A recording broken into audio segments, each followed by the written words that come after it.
કેમ છો બાળ મિત્રો? તો આજે આપણે 2024 નું નવોદયનું પેપર સોલ્વ કરીશું, જેના અંદર આપણે ભાગ 2 એટલે કે ગણિતના બધે કે દરેક પ્રશ્ન સોલ્વ કરવાના છીએ. આપણે ભાગ 1 આપણી ચેનલ ઉપર અપલોડ કરી દીધો છે યુટ્યુબ ચેનલ ઉપર. જો તમે ભાગ 1 જેના અંદર માનસિક યોગ્યતા પરીક્ષા એટલે કે આકૃતિઓનો ભાગ છે, એ આકૃતિઓ કઈ કઈ પૂછાણી હતી, કઈ રીતે એને સોલ્વ કરવાની, એ વિડીયો અપલોડ કર્યો છે. એ જુઓ તો તમે એ પણ જઈને જોઈ શકો છો. આ ભાગ 2 છે, જેના અંદર આપણે ગણિતના પ્રશ્નો સોલ્વ કરીશું, અને ભાગ 3 બનાવીશું 2024ના પ્રશ્નપત્રનો, જેના અંદર આપણે ફકરા સોલ્વ કરીશું. તો ચલો આના અંદર પ્રશ્ન નંબર 41 જોઈએ. શું કે છે? 30 કિલોગ્રામ મીઠાઈમાંથી 2/3 કિલોગ્રામ વજનના કેટલા મીઠાઈના પેકેટ બનાવી શકે? જ્યારે આ રીતનો પ્રશ્ન પૂછાય છે, ત્યારે આપણે શું કરીએ છીએ? એના અંદર જેટલા વજનના પેકેટ બનાવ્યો છે એના વડે એનો ભાગાકાર કરીએ છીએ. અહીંયા ટોટલ કેટલું આપ્યું છે તમારું? 30 કિલોગ્રામ આપેલું છે. 30 કિલોગ્રામ માંથી આપણે 2/3 કિલોગ્રામના પેકેટ બનાવવાના છે. એક પેકેટ કેટલું હશે? 2/3 કિલોગ્રામનું. એવા 30 કિલોગ્રામ માંથી કેટલા પેકેટ બનાવી શકીએ? તો આના માટે આપણે શું કરીશું? ભાગાકાર કરીશું. શું કરીશું? 30 ભાગ્યા 2/3. હવે તમને જયારે અપૂર્ણાંકના ભાગાકાર શીખવાડે છે, અપૂર્ણાંકના ભાગાકારના અંદર શું શીખવાડ્યું છે? અપૂર્ણાંકનો ભાગાકાર કરીએ એટલે પહેલી સંખ્યા એમને એમ કરવાની, ભાગાકારની જગ્યાએ તમે ગુણાકારનું ચિહ્ન મૂકી દેવાનું, અને પાછળની સંખ્યા છે એનો વ્યસ્ત કરવાનો. આનો વ્યસ્ત કઈ રીતે કરવાનો એના માટે અમે વિડીયો બનાવ્યો છે. અપૂર્ણાંક વાળું જે આપણું ચેપ્ટર છે એનો વિડીયો જોઈ લેજો, જેને નથી આવડતો એ. તો એના અંદર અપૂર્ણાંકના ભાગાકાર કઈ રીતે કરવા એ શીખવાડેલું છે. તો આના અંદર એનો વ્યસ્ત કરી દીધો. વ્યસ્ત કરીને હવે ભાગાકાર ચલાવીએ તો અહીંયા કેટલા થશે? અહીંયા 30 ને આપણે કઈ રીતે લખી શકીએ? 15 ગુણ્યા 2 લખી શકીએ. 2 સાથે 2 ઉડી જશે. નીચે કશું વધ્યું નથી. ઉપર જે વધ્યું છે એનો ગુણાકાર કરો. ઉપર કેટલા વધ્યા છે? અહીંયા 15 વધ્યા છે, અને અહીંયા 3. તો 15 તરી 45. બરાબર. તો જવાબ 45 છે ઓપ્શનના અંદર. હા, ઓપ્શનના અંદર 45 જવાબમાં છે. તો આના અંદર આવશે તમારો ઓપ્શન ડી. સમજણ પડી ગઈ મિત્રો? ના સમજણ પડે તો આપણું અપૂર્ણાંક વાળું જે ચેપ્ટર છે, જેનો વિડીયો અમને મૂક્યો છે, એ વિડીયો જુઓ તો તમને સમજણ વધારે પડશે. બીજો પણ અપૂર્ણાંકનો જ છે. શું પૂછે છે? એક અપૂર્ણાંક સમાન અથવા બરાબર રહે છે જો કોઈ પણ અપૂર્ણાંક સમાન રહે છે. ક્યારે?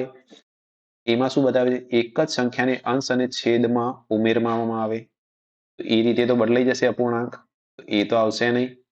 જો એક જ સંખ્યાને અંશ અને છેદમાંથી ઘટાડવામાં આવે તો પણ અપૂર્ણાંક બદલાઈ જાય, એવું પણ નહીં થાય.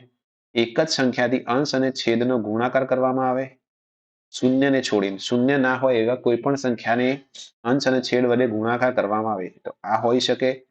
પછી આના અંશ અને છેદને અરસપરસ ગુણાકાર કરવામાં આવે તો પણ આવશે નહીં.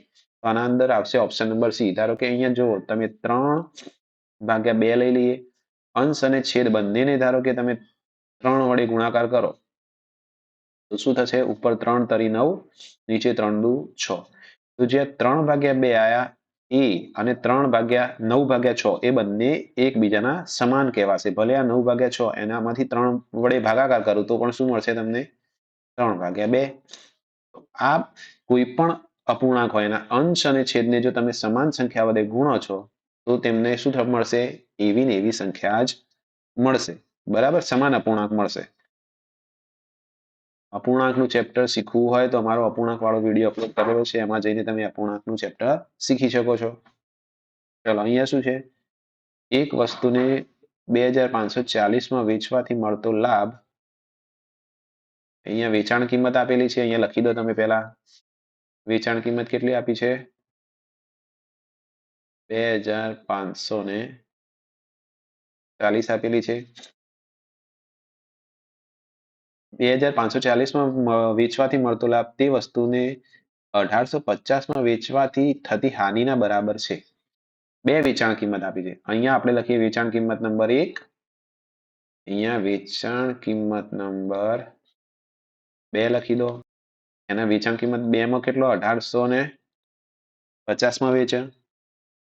1850માં વેચે તો એને જાય છે ખોટ, અને 2540માં વેચે છે તો એને જાય છે નફો. પણ પ્રશ્નના અંદર શું કહે છે કે આ નફો જેટલો થાય છે એટલી જ ખોટ અહીંયા જાય છે જો એને 1850 માં વેચવામાં આવે. તો પછી વસ્તુની આપણે શું શોધવાની છે? ખરીદ કિંમત શોધવાની છે. હવે ખરીદ કિંમત કઈ રીતે શોધશો? જ્યારે નફો થાય ત્યારે વેચાણ કિંમતનું સૂત્ર કયું બને છે? વેચાણ કિંમત નફો થાય ત્યારે વેચાણ કિંમત શું હોય? વધારે હોય. બરાબર. તો નફો બરાબર શું થઈ જશે? સૂત્ર યાદ કરો. એને નથી આવડતું એ આપણું નફો અને ખોટ વાળું ચેપ્ટર જઈને જોઈ શકે છે, જેનાથી તમને નફો અને ખોટ સારી રીતે સમજણ પડી જાય છે. બરાબર. જ્યારે નફો થાય ત્યારે આપણે શું કરીએ છીએ? વેચાણ કિંમતમાંથી ખરીદ કિંમત બાદ કરીએ છીએ. બરાબર. જો કોણ બરાબર નફો. જ્યારે વેચાણ કિંમત 1 હતી ત્યારનું સૂત્ર અને આ વેચાણ કિંમત બીજી હતી એ વખતનું સૂત્ર. બરાબર.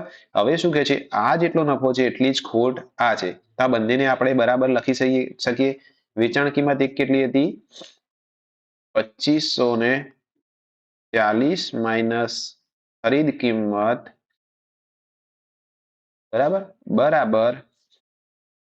ખરીદ કિંમત માઇનસ વેચાણ કિંમત નંબર 2 કેટલી હતી? 1850. હવે જ્યારે આને સોલ્વ કરીએ તો શું બનશે તમારું? ખરીદ કિંમતને આપણે આ બાજુ લાવવી પડશે બરાબરના, અને 1850 ને આ બાજુ લઈ જવા પડશે. બરાબર. હવે આને સોલ્વ કરીશું તો કઈ રીતનું બનશે એ ચેક કરીએ.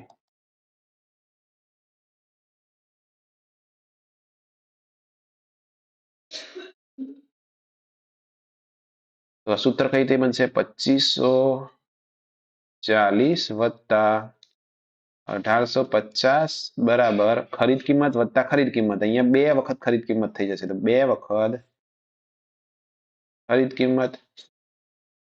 આનો જવાબ શું આવશે? 0, 5 ને 4 9, 8 ને 5 13 નો તગડો વધી 1 અને 4 4390 બરાબર 2 ગુણ્યા ખરીદ કિંમત શોધવી હોય તો શું કરવું છે? આ 2 ને આ બાજુ લઈ જવા પડશે. 2 આ બાજુ જશે તો ભાગાકારમાં જશે. 4390 ભાગ્યા 2 બરાબર ખરીદ કિંમત. 4390 ને 2 વડે ભાગીએ તો 2 એકા 2195. આ તમારો જવાબ આવશે 2195. જેને નફો ને ખોટ ચેપ્ટર નથી આવડતું એ નફો ને ખોટ વાળું આપણે આપણી યુટ્યુબ ચેનલ ઉપર નફો ને ખોટ વાળું ચેપ્ટર અપલોડ કરેલું છે, એ જઈને જોઈ શકે છે, જેથી તમને નફો ને ખોટના બધા જ દાખલા કઈ રીતે સોલ્વ કરવા એ આવડી જશે.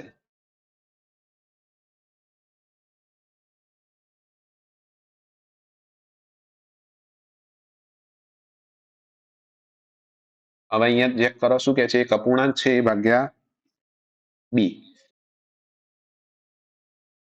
એ ભાગ્યા બી એક અપૂર્ણાંક આપેલો છે, જેના અંદર એ બરાબર શું આપ્યું છે? બી માઇનસ 3 આપ્યા છે, અને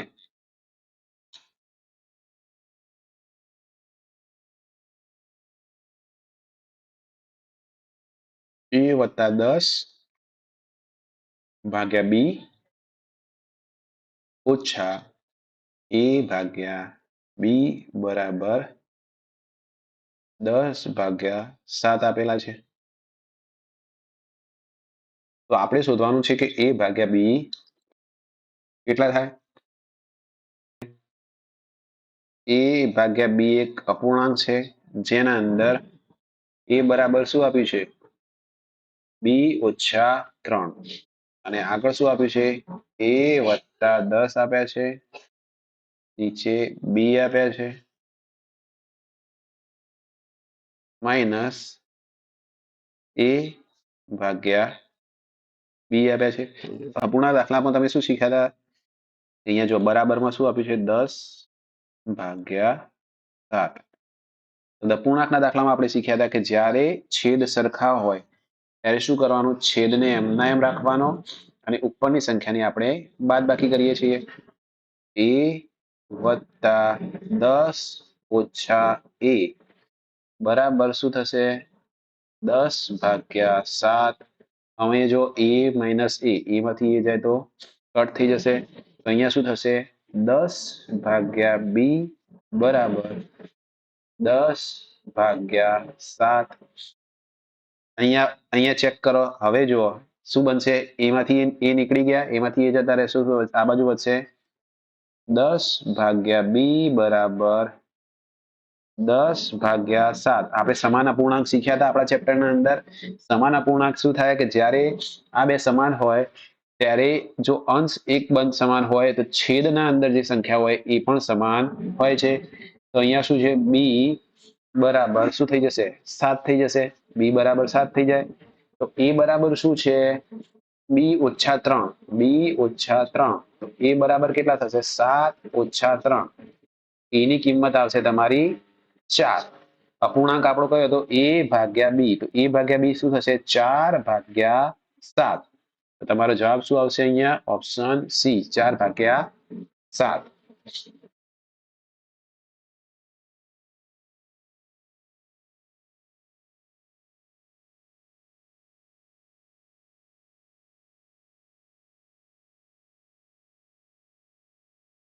ચલો એના પછીનો પ્રશ્ન કયો છે. જો ચોરસની દરેક બાજુ 1/3 થઈ જાય તો ચોરસનું ક્ષેત્રફળ કેટલું થશે. શું કે છે દરેક ચોરસની દરેક બાજુ 1/3 થઈ જાય. એક ચોરસ હોય, ચોરસ લઈ લઈએ. હવે એની દરેક બાજુ આપણે એલ માની લઈએ.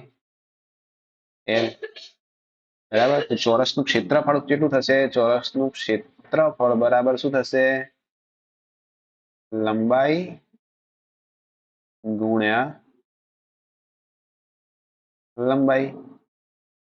એ શું થશે તમારું એલ ગુણ્યા એલ. બરાબર. અહીંયા શું કે છે જો આ એલ ને આપણે 1/3 કરીએ એલ ભાગ્યા 3 કરી દઉં. દરેક બાજુ તમારી શું થઈ જશે એલ ભાગ્યા 3. 1/3 એટલે એલ ભાગ્યા 3 થશે. તો નવું ક્ષેત્રફળ મળશે. કેટલું થશે નવું ક્ષેત્રફળ શું થશે એલ ભાગ્યા 3 ગુણ્યા એલ ભાગ્યા 3. તો નવા સૂત્ર નવું ક્ષેત્રફળ શું આવશે તમારું એલ ગુણ્યા એલ ભાગ્યા 3 તરીકે કેટલા થશે 9. તો અહીંયા શું હતું ક્ષેત્રફળ એલ ગુણ્યા એલ અને અહીંયા એલ ગુણ્યા એલ ભાગ્યા 9. તો ક્ષેત્રફળ કેટલું થશે 1/9 થઈ જશે. એના 9મા ભાગનું થઈ જશે. તો જવાબ તમારો આવશે 1/9. પરિમિતિ અને ક્ષેત્રફળ પણ ના આવડતું હોય તો અમે પરિમિતિ અને ક્ષેત્રફળનો પણ વિડીયો આપણા ચેનલ પર મૂકેલો છે. ચેનલને લાઈક કરો, સબસ્ક્રાઇબ કરો, જેથી નવા વિડીયો અમે અપલોડ કરીએ એ તમને મળી જાય. હવે શું કહે છે 31.7/16. બરાબર. એનું આપણે શું કરવાનું છે દશાંશ સ્વરૂપમાં ફેરવવાના છે. 31.7/16. અહીંયા આપણે જયારે અપૂર્ણાંક શીખ્યા હતા ત્યારે તમને શીખવાડ્યું હતું શું કરવાનું. આ રીતનો દાખલો પૂછાય દશાંશ અપૂર્ણાંકમાં ફેરવવાનો હોય તો આ તો પૂર્ણાંક સંખ્યા છે તો આ સંખ્યા હંમેશા પોઈન્ટની આગળ આવશે. 31 પોઈન્ટ કંઈક જવાબ આવશે એટલું તો આપણને ખબર પડી ગઈ છે. બરાબર છે. જવાબ શું આવશે 31 પોઈન્ટ સમથિંગ આવશે. તો જે આ 7/16 છે એનો ભાગાકાર કરીએ તો આપણને પાછળનો ભાગ મળી જશે. 7/16 કરીએ અહીંયા ભાગ ચાલતો નથી એટલે 0. અહીંયા શૂન્ય મૂકવી પડશે. 16 નો ઘડિયો બોલો. અહીંયા જો 16 ચોક 64. 16 ચોક 64 થશે. અહીંયા વધશે 6. 6 ભાગ નહીં ચાલે પાછા શૂન્ય મૂકી દો. પાછો 16 દુ 32. 16 તરી 48. 16 તરી 48. હવે જો અહીંથી આગળ દાખલો તમારે ગણવાની જરૂર છે નહીં. અહીંયા જો 0.43 આવ્યા છે તો અહીંયા શું આવશે 0.43 પછી સંખ્યા કંઈક આવશે. હવે એવો અહીંયા ઓપ્શન જો અહીંયા તો 314 છે. અહીંયા 3.14 છે તો આ બે આવશે નહીં. આ પણ નહીં આવે. અહીંયા જો 31.43 છે ને અહીંયા 31.47 છે તો આ પણ નહીં આવે. તો જવાબ કયો આવશે સી. તો અમુક વાર આવું થોડું દિમાગ દોડાવવાનું. આખો દાખલો ગણવાની જરૂર નથી. 31.43 તમને મળી ગયા તેનો મતલબ અહીંયાથી તમારો દાખલો પૂરો. આગળ ગણવાની જરૂર છે નહીં. ચલો એના પછીનો દાખલો જોઈએ 47 નંબર. એક ચોરસની પરિમિતિ એક લંબચોરસની પરિમિતિ છે જેની લંબાઈ 17 મીટર તથા પહોળાઈ 11 મીટર છે. તો આ ચોરસનું ક્ષેત્રફળ શોધવાનું છે. બંનેની પરિમિતિ સમાન આપી છે. બરાબર. આ ચોરસ બરાબર લંબચોરસ. ચોરસની જેટલી પરિમિતિ છે એટલી જ પરિમિતિ કેટલી છે લંબચોરસની. અહીંયા લંબચોરસની બધી વસ્તુઓ આપેલી છે, લંબચોરસની પહોળાઈ અને લંબાઈ. તો પહેલા લંબચોરસની પરિમિતિ શોધીએ.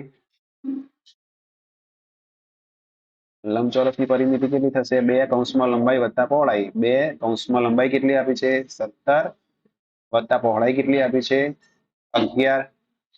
2 કૌંસમાં 17 વત્તા 11 કેટલા થશે? 28. 28 દુ 56. 56 આ પરિમિતિ થઈ ગઈ. હવે ચોરસ અને લંબચોરસની પરિમિતિ સમાન છે, તો જેટલી લંબચોરસની પરિમિતિ આવી એટલી જ ચોરસની પરિમિતિ આવશે. ચોરસની પરિમિતિનું સૂત્ર શું છે? ચોરસની પરિમિતિ કેટલી થશે? 4 ગુણ્યા લંબાઈ. પરિમિતિ મળી ગઈ છે, પરિમિતિ તમને 56 મળી છે. 4 ગુણ્યા લંબાઈ કરીએ આપણે, તો કેટલી આવશે? અહીંયા 56 ભાગ્યા 4 બરાબર કેટલા થશે? 56 ભાગ્યા 4, 4 એકા 4, 4 ચોક 16, 14. ક્ષેત્રફળ કેટલું? ચોરસનું ક્ષેત્રફળ પૂછ્યું છે, લંબાઈ પૂછી નથી. ક્ષેત્રફળ કેટલું થાય ચોરસનું? ચોરસના ક્ષેત્રફળનું સૂત્ર તમને ખબર છે? ચોરસનું ક્ષેત્રફળ બરાબર લંબાઈ ગુણ્યા લંબાઈ. લંબાઈ કેટલી મળી? 14 ગુણ્યા 14 કરો, કેટલો જવાબ આવશે? 196. તમારી આ ક્ષેત્રફળ તમારું આ થશે. બરાબર, ઉતાવળમાં 14 ટીક કરીને આવતા. એના પછીનો દાખલો જોઈએ. શું કે છે? એક લંબચોરસ પ્લાન્ટ છે, બરાબર, જેનું ક્ષેત્રફળ 616 સ્ક્વેર મીટર છે. એની પહોળાઈ કેટલી છે? 12 મીટર. એના 4 બાજુ એક વાડ કરવાની છે, જેનો ખર્ચ 7.50 ના પ્રતિ મીટરના દરથી કેટલો થશે? હવે ક્ષેત્રફળ આપ્યું છે, એક લંબચોરસ આપ્યું છે, બરાબર.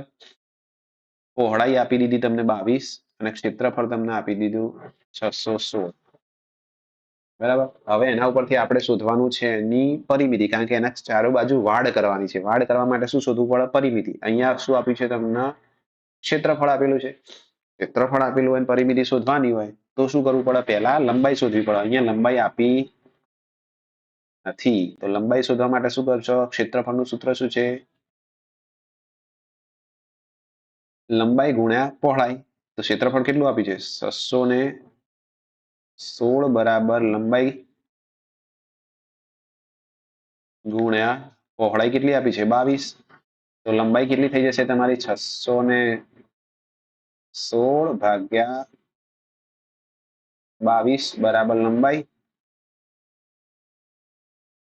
ચલો હવે લંબાઈ શોધો. 22 ભાગ ચલાવીએ તો કેટલા મળશે?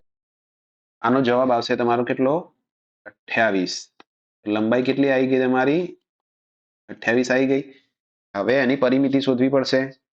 પરિમિતિ શોધીએ. ચલો પહેલા પરિમિતિ શું થશે? લંબચોરસની પરિમિતિ સૂત્ર યાદ છે? ના યાદ હોય લખી લો. 2 કૌંસમાં લંબાઈ કેટલી આપી? 28 શોધી આપણે, વત્તા પહોળાઈ કેટલી? 22.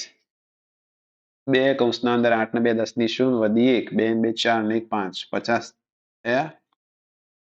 50 ગુણ્યા 2 100. બરાબર, 100 મીટર એની પરિમિતિ છે. હવે શું કે છે? ફરતે વાડ લગાવવાનો ખર્ચ કેટલો? 1 મીટરના 7.50 રૂપિયા. તો 100 મીટરના કેટલા થશે? 100 ગુણ્યા 7.50, 7.5 ગુણ્યા 100 કરી દો. કેટલો આવશે જવાબ તમારો? 750 રૂપિયા. ચલો જવાબ આવી ગયો 750 રૂપિયા. એકદમ ઈઝી હતો. ક્ષેત્રફળ શોધવાનું હોય, એમાંથી પરિમિતિ ડાયરેક્ટ શોધવાની હોય તો શું કરવાનું? પહેલા લંબાઈ શોધવી પડશે, પછી એનું પરિમિતિ શોધાશે. ચલો 50 નંબરનો પ્રશ્ન સોલ્વ કરો. 3 અંકની નાનામાં નાની સંખ્યા.